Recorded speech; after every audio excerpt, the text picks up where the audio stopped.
Okay, let's get started. Welcome to the Vertical Presents webinar program. Vertical Presents is a monthly webinar program that delivers webinars that are informative in nature and are designed to help you learn more about the many facets of communications.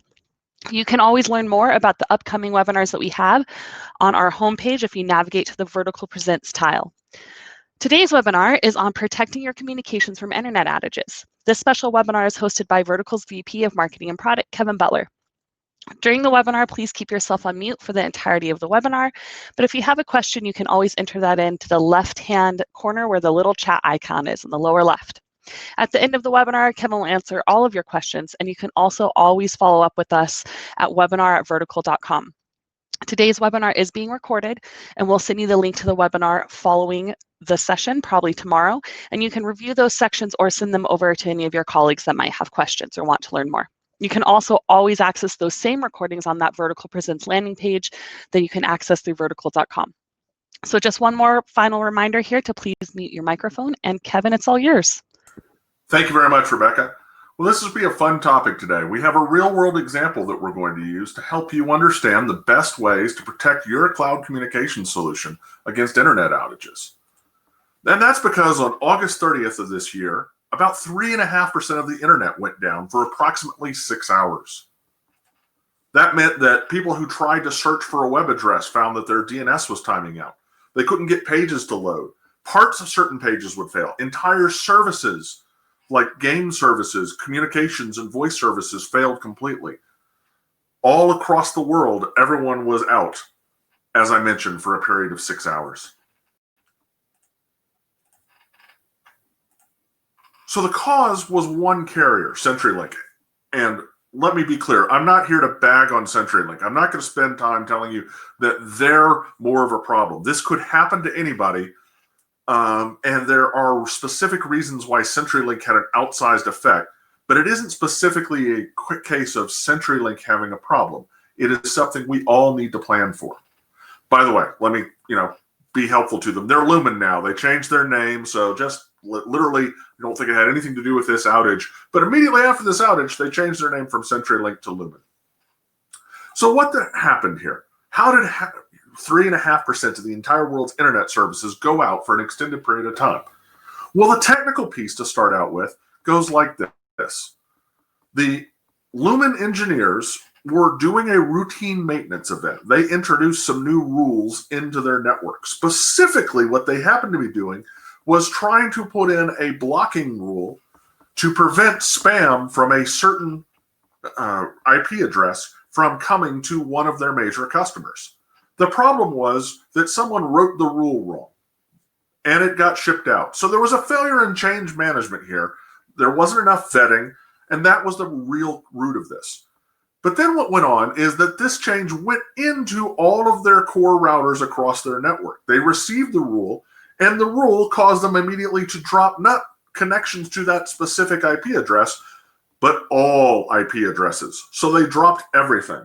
As soon as they did that, they realized there was something wrong. The router restarted. It tried to reestablish connections, and it got the same rule, and it dropped all of its connection. And then this cycle started over, and they went back to the beginning. And over and over and over again, all of these individual routers in the Lumen network just kept dropping all their connections, restarting, and trying to reconnect and processing the same rule.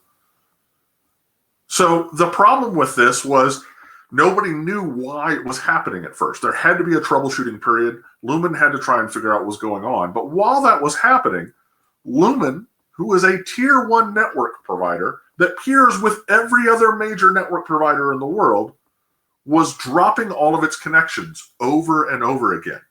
Their network outage caused major upheaval on everyone else's networks because Lumen was repeatedly announcing that through their routers to other routers, hey, we're dropping your connections, we're disconnecting. And so announcements of network changes went, as you can see on this chart, from in the 20 to 30,000 announcements range to 50 to 60,000 announcements. So 2 to 3 times what normally was happening. And this kind of major traffic change freaked everyone's networks out. Here's another way to look at this. This is a listing of the update logs from one major connection point amongst all the networks in England and London. And you can see throughout the day, they normally have around 3 to 4 megabytes in this file of, hey, here's all the network changes announced. Until this outage occurred, in which case we all of a sudden went to 22 to 23 megabytes of logs, indicating once again, in this case, 5 to 6 times the amount of changes seen. So all of this churn and everything else going on caused huge problems. And the impact was to everybody. Amazon Web Services, Microsoft, Hulu, Twitter, Reddit, OpenDNS, many other major services that we all enjoy, depend on, and use, all of a sudden found themselves unable to work.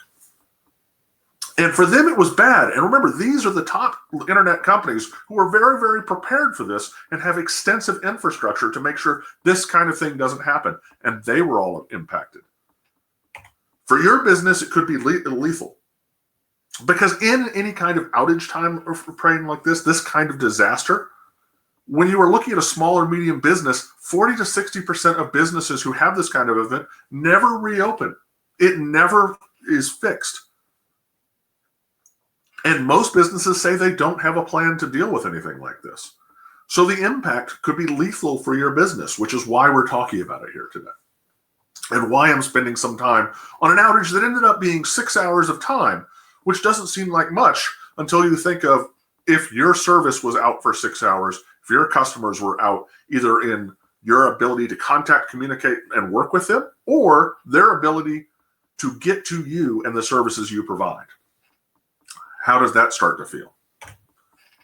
And when you're talking about a disaster, you're talking about lost revenue from those services, but you're also talking about disruption. You can't do the business. Your sales team can't do new business. They can't go out and prospect. Your end user productivity, they can't reach services, and are the major pieces. There's a lot of other things going on here, but the cost here is significant. So to understand why this was such a big deal and to figure out what we can learn from it to protect your business, we need to understand why the scoped, there's a nice misspelling, isn't it? The scope of Lumen was what I was trying to say, not the scoped. But the scope was a serious issue. And there's several reasons for this. I mentioned earlier that Lumen's scale was the one thing that really caused this to be particularly terrible. And so let's understand a little bit about that. Now, the obvious piece is they have a lot of customers. Lumen has 4.68 million last mile customers out there. And so immediately they all went offline. And that's a big piece, but that's certainly nowhere near close to 3.5% of the internet. That's a drop in the bucket of the billions of users out there. So why was it even bigger than that? Well, 100 of the locations across the country are Lumen-owned data centers, places where businesses keep their data, run their services, host their websites, and provide other capabilities. And all of those 100 data centers, which are some of the major facilities within the United States and around the world, all of a sudden became completely inaccessible. Nobody could reach them. The services they were providing could not be touched. So everybody who had services that were being offered out, whether or not you were on Lumen or not, you would no longer be able to access those services. You couldn't get to them. They were essentially unavailable to you. And that's where some of those big name brands that I threw off a moment ago ran into this, because they had put their services in Centurylink's data centers. And the problem with that is that when they went offline, their services became inaccessible.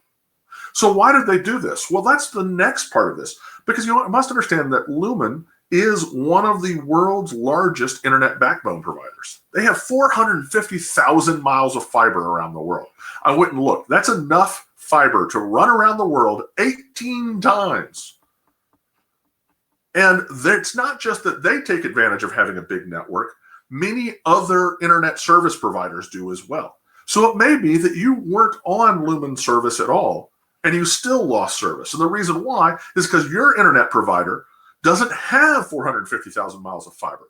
They only have their regional network that they then plug in to Lumen as a backbone. And they get all the rest of their internet access from Lumen. It's as if you're living in a subdivision where all your houses are all connected together, but then there's a main street connection out to the rest of the world. If that main street is all of a sudden no longer accessible, you can't get anywhere. And that's what happened to many other end users beyond the 4.5 million Lumen users who directly pay them for internet access. Many of them found that their internet service provider was offline, not because of their own services, but because of Lumen's network. This, by the way, is also why so many people put their services in Lumen data centers. It's because they're already connected up to one of the biggest, most major networks in the world. And so they figured that they were protected. They figured they were in a great spot. Unfortunately, that's the very thing that came back to bite them. But the problem went even further than this, because some of those services hosted in those data centers were what we call DNS servers. And the domain name system, which is what DNS stands for, is the way that you get to everything. When you put in facebook.com, computers don't care about that. What they really want to see is 172.96.13.24. It's what we call an IP address. Well, DNS servers translate what you can remember, facebook.com, google.com, Amazon, and turn them into those IP addresses. If the DNS servers are not working, you might still even have an internet connection, but you're not getting anywhere because that's not the way you interact with the internet. And you'll see here on the chart that I've got in front of you that at the point of this outage on the 30th of August, all of a sudden, major DNS services like Amazon, Verizon, Cloudflare, all of a sudden peaked through the roof on their response time. So they were no longer responding effectively. And if you've ever sat there and put in a web address and waited forever, that's a long response time. And you'll see some of these are getting up to 4.6 seconds, which doesn't seem to be a big deal, but in internet time is huge. And this was another part of the problem, because many of these leading DNS server providers house themselves in Lumen's data centers. And so even if you weren't on their network, your internet provider didn't provide their backbone, and you weren't trying to access a service that was on their data centers, you still were, because the DNS connection that you might be using was going through it. And then finally, there's what we call content distribution networks, or CDNs. Aren't you excited? You're learning all sorts of fun acronyms today. A CDN is used basically as a distribution network. Think about like a network of distribution warehouses that a retail organization uses. And you can have these local warehouses all over the place. Amazon's a great example. They have warehouses everywhere, right? Well, a content distribution network is the same thing on the internet. If you want to put your videos or your podcasts or other content closer to your customers where they don't have to wait as long to get it, you use a content distribution network, or a CDN. And they're housed, you guessed it, mostly in these Lumen data centers because they're attached to this really big fiber network. And unfortunately, when they went offline, many of the CDNs went offline. So all of a sudden, it might not be your internet. It might not be the problem that your internet provider was using Lumen services. It might not be the problem that your DNS was a problem, or that the service you were trying to get to was actually hosted in Lumen's data centers. But their content might have been hosted by a CDN that used Lumen's data centers. And so you begin to see the huge scale of Lumen actually worked against it, because when they had a problem, many different levels of the complex ecosystem we use to interact with the internet was all broken up, and there were problems. So what do we do about that? Because all of this is just, nifty internet history, and it might be interesting to you. It's fascinating to me. I've spent a bunch of time learning about it. But really what you care about is, how can you learn about this to protect yourself in the future so that you don't have to deal with this, so you don't have to have that outage? Well, the first thing we can immediately learn is that size doesn't matter. Lumen is one of the top 6 backbone providers in the world. They are one of the biggest. So when people talk about, I'll just buy AT&T or I'll buy Verizon, Lumen's in that same category. And obviously being involved with them wouldn't protect you. In fact, it caused the problem. So it's perfectly fine, and there are real advantages to using these large name vendors, but don't think that that is a solution. That can actually put you right in the middle of the problem. You need to have, just as a start, multiple different network routes. If you don't have 2 internet connections coming out of key facilities for your business, you're putting yourself in a really tough position. Now, the good news is that doesn't have to be expensive anymore. It used to be the idea of me telling you that you had to put in a couple of internet connections meant oh, wow, thousands of dollars more a month for each location. But you don't have to, because you can use cheap, cost-effective solutions. Internet cable has come down so cheaply. And many times I talk to people like, well, I don't want to put my business on cable. Well, yeah, but what if you put it as a backup? What if you spend a lot of money on your primary connection, but only spend a couple $100s a month on that backup connection? Is that more a reasonable deal? So consider that. And that's a good idea anyway, because you want to use different types of transport. What do I mean by that? Well, there are different ways of moving information around the internet. You can have your classic old T1, which we've used for many years. You can have a fiber connection. If you're lucky to be in a built-up area, you can have cable from the cable company, which is becoming ever more common. You might have a location that's in a very rural area, and so you might look at something like cellular. Cellular LTE has become a very effective way to provide a decent, not great, but a decent internet connection. But the key thing isn't which one you should choose, but when you have two of them, which we're saying you should have, you need to have different types. Don't get two cable connections. Don't get T1s from two different vendors. Don't get two different fiber connections. Why? Well, if one of them fails, the other one is likely to. You need to have an entirely separate set of infrastructure for each of these that you are involved in. So you want to make sure that you are using two different types of internet connections.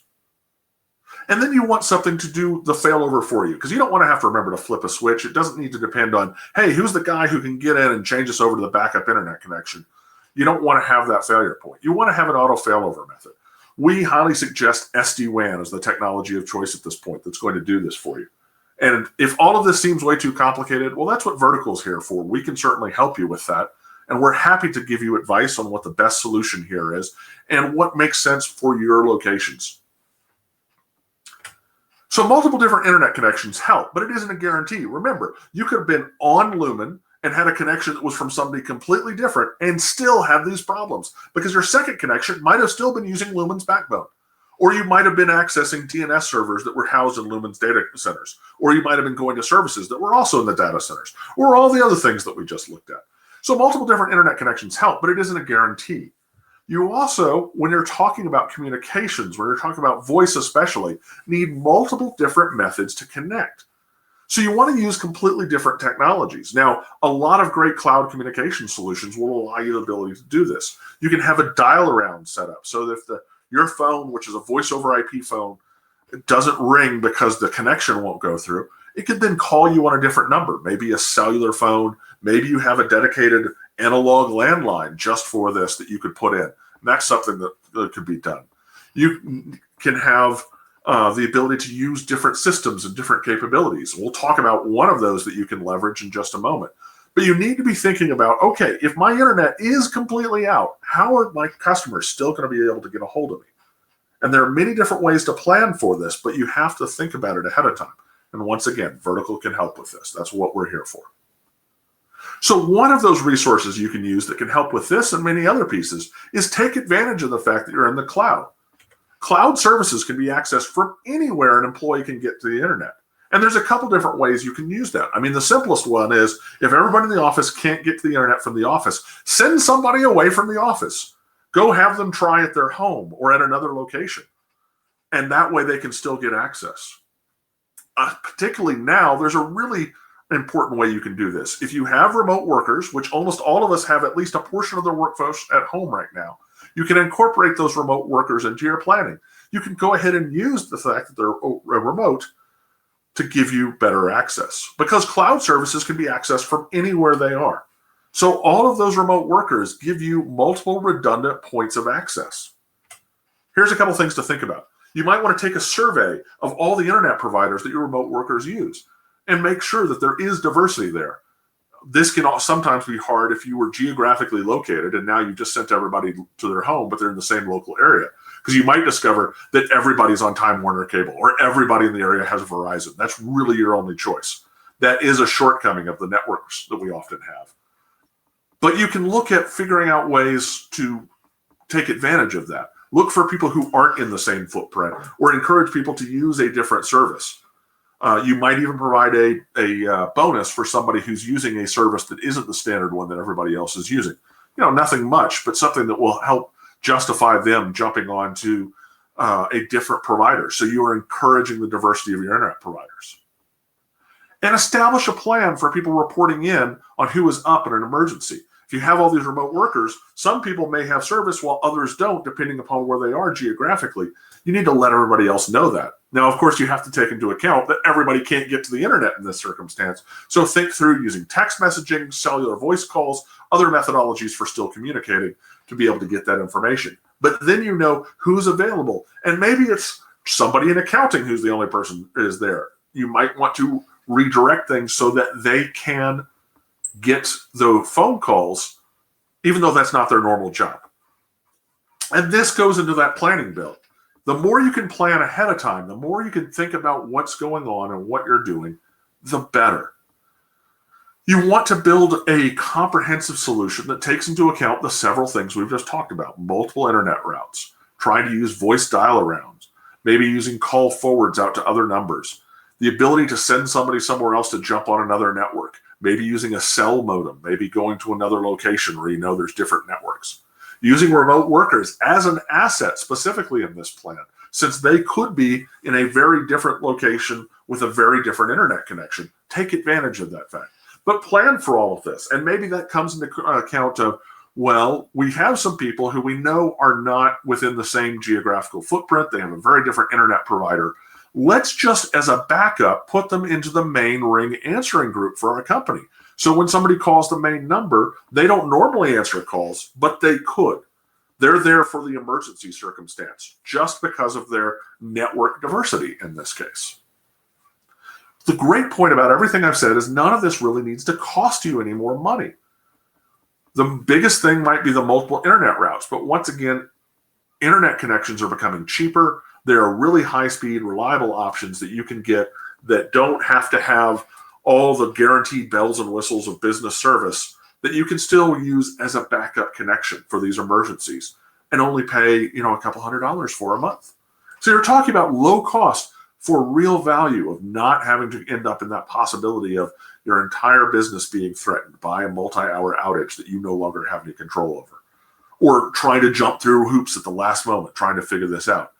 We actually were talking with a customer who was impacted by this and giving them ideas for planning after the event. And one of the things they said was, oh, these are great ideas. Why didn't you tell us about them at the time? Well, at the time, they were desperately trying to just scramble and do whatever they could. The time to come up with a plan like this is before it happens. So if you're already a vertical customer, you should definitely sit down and ask, hey, can we have a planning session to make sure all these things that Kevin has talked about are done, that we can do the best we can? If you're not a vertical customer, well, why not? Because obviously we can help you with this kind of thing. No, we can certainly help you out, whether you're a customer or not, to figure out what the best way to do this plan is and to build this. But a key piece of advice here, I mentioned automated failover, and that's something we definitely encourage.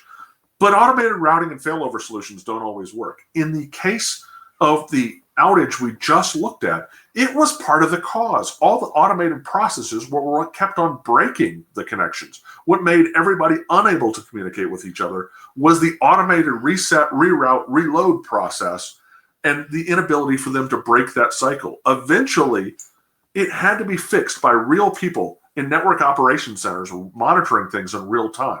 And one of the interesting points that was seen in the data and some of the analysis that I looked at afterwards is that you could see the difference between providers who had real life people monitoring everything and the people who just depended on automated systems. Because the automated systems people took significantly longer in real time, and I'm talking in hours, to actually fix the problem because they weren't watching it. They weren't even aware.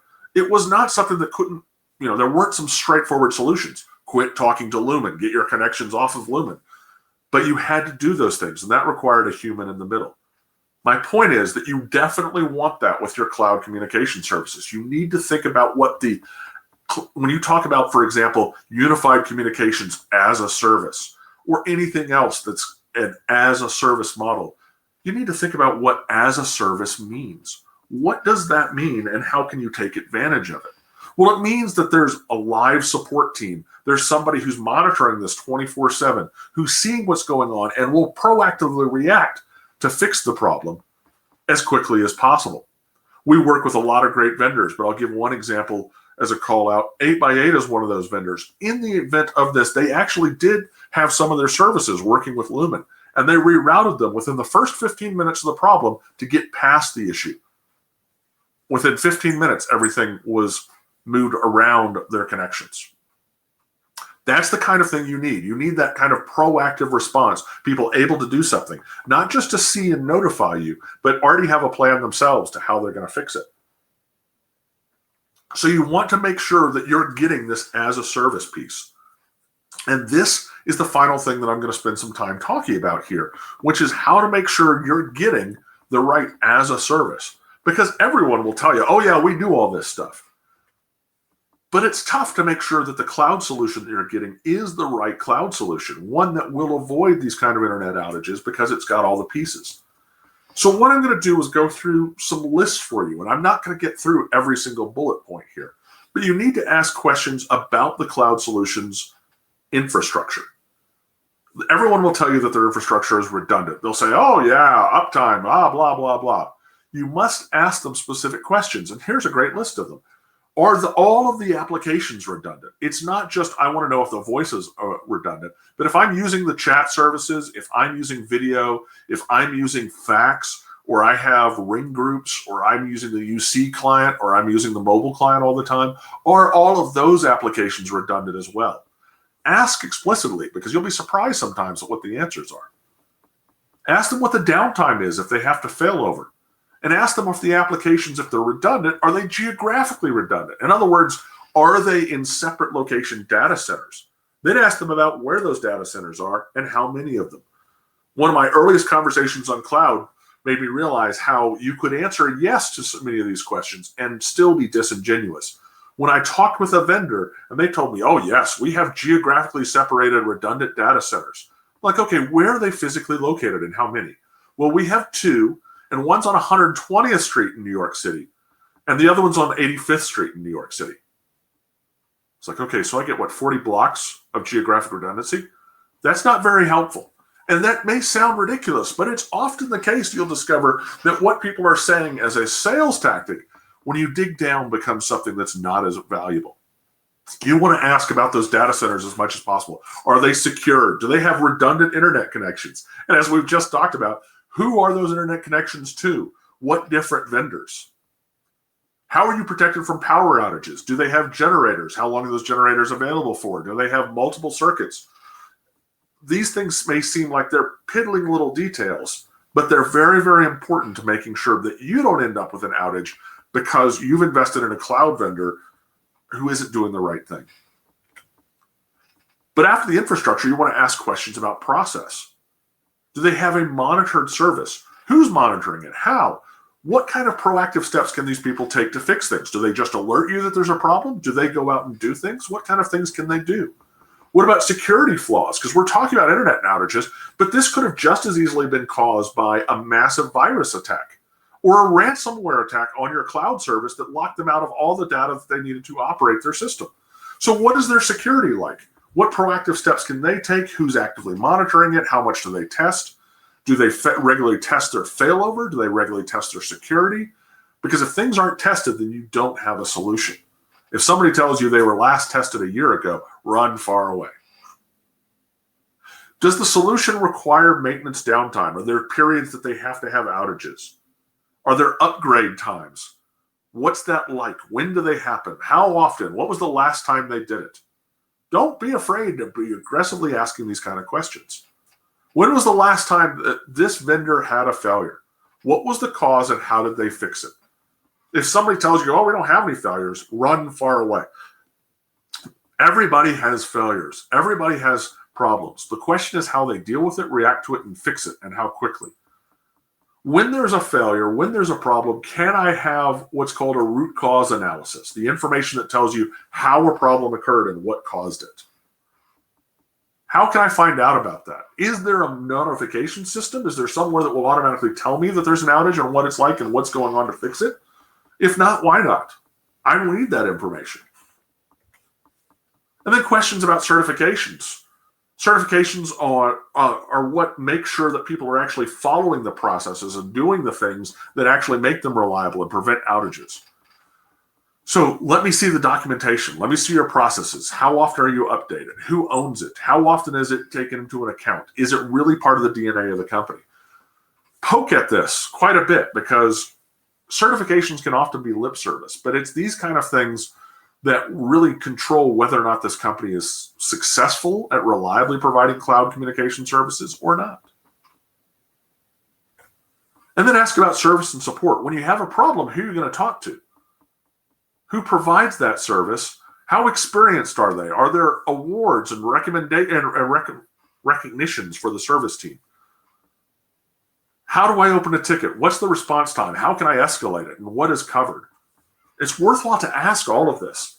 And by the way, we'll have copies of all these questions that are available that you can get. Just email us, webinar@vertical.com. We can send you a list of all these questions so you can have them in your hands as you're looking into your next cloud solution service. Finally, ask questions about the contract side of this, because an outage can only be prevented if people are doing their jobs. And the only way you've got to ensure that people are doing their jobs is with contract. So is there a service level agreement? Can you have that as an option to include to make sure that you are getting the service that you had been promised? Are there any penalties included in that? Is there any liability if there's a problem? Does the provider actually own anything here? Is there 24/7 service? Is that in the contract that it will be provided? And who owns the relationship and the responsibility for it? Often we've seen with cloud services that somebody will have a local vendor they've worked with for years and they get cloud service with them. But once the cloud service starts, all liability, responsibility, and ownership of the customer relationship switches to the cloud service. So you may have known Dan for 20 years and he's the guy and he recommended this vendor come in. But once that relationship starts, Dan can't do much of anything for you. All of that time you've spent in that relationship where he owns and is responsible for this goes out the window. Not because Dan's a bad guy. That's just the nature of a lot of cloud scenarios.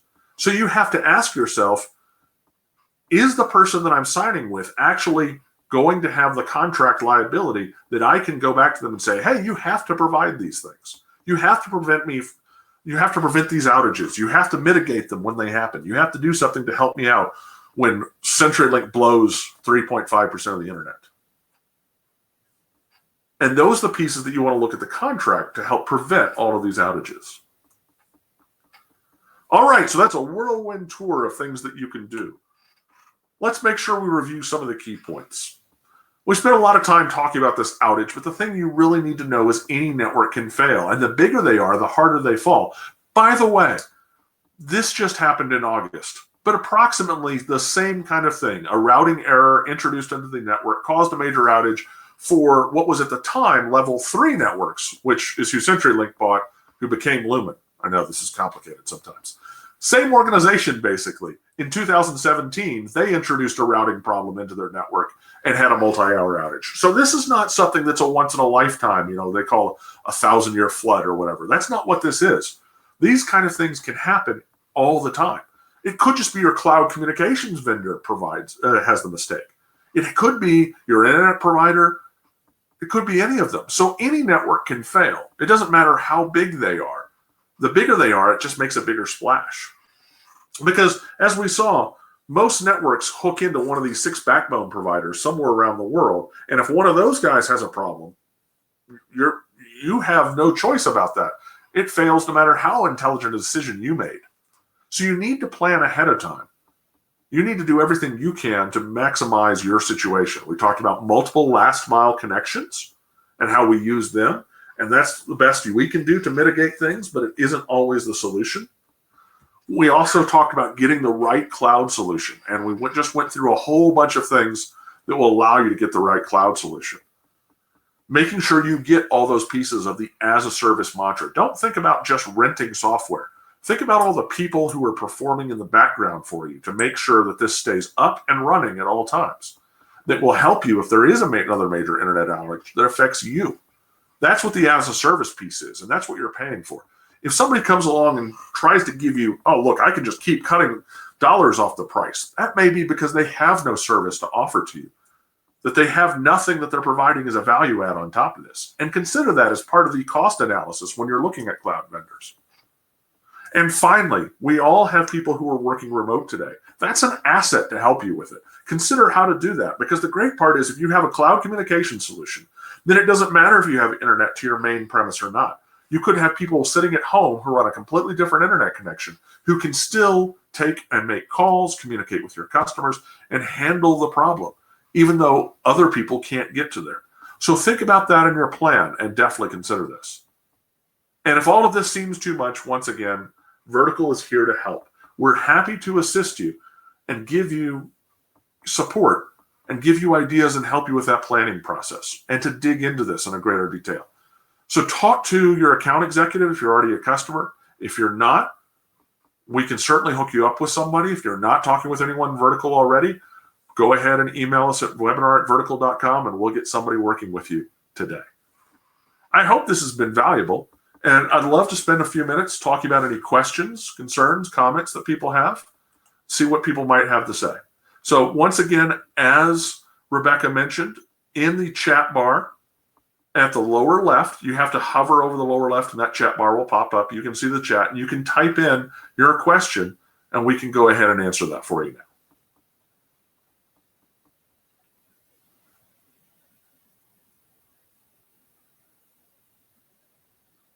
I'll give everyone just a moment because it always takes a little bit of time.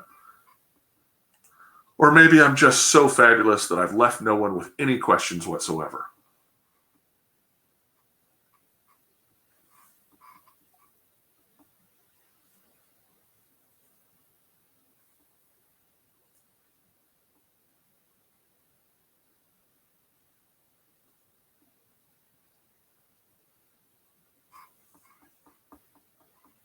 Apparently, I just received in chat that I did so fantastic that nobody could possibly have any questions. What a great job I did.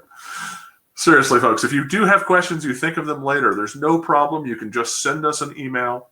We'll be happy to talk to you about it further, happy to dig in. This is the kind of thing you need to do now because you can't wait until the actual outage happens. At that point, everybody's going to be running around screaming. Everybody's going to be having problems. You want to make this choice and make these decisions and figure out a plan today. And don't figure out one backup solution. It's definitely about, as I mentioned earlier, defense in depth, having multiple different solutions. So I'll give you all back your time. And like I said, don't hesitate to reach out to your Vertical account executive, or you can reach out to webinar@vertical.com and we will help you all out. Thanks for your time today. And Rebecca, I'll hand it back over to you. All right. Thank you so much, Kevin. We're looking forward to seeing you all here on the next webinar. Please feel free to visit vertical.com and look at the Vertical Presents tab to see what's coming up next. Have a great day, all.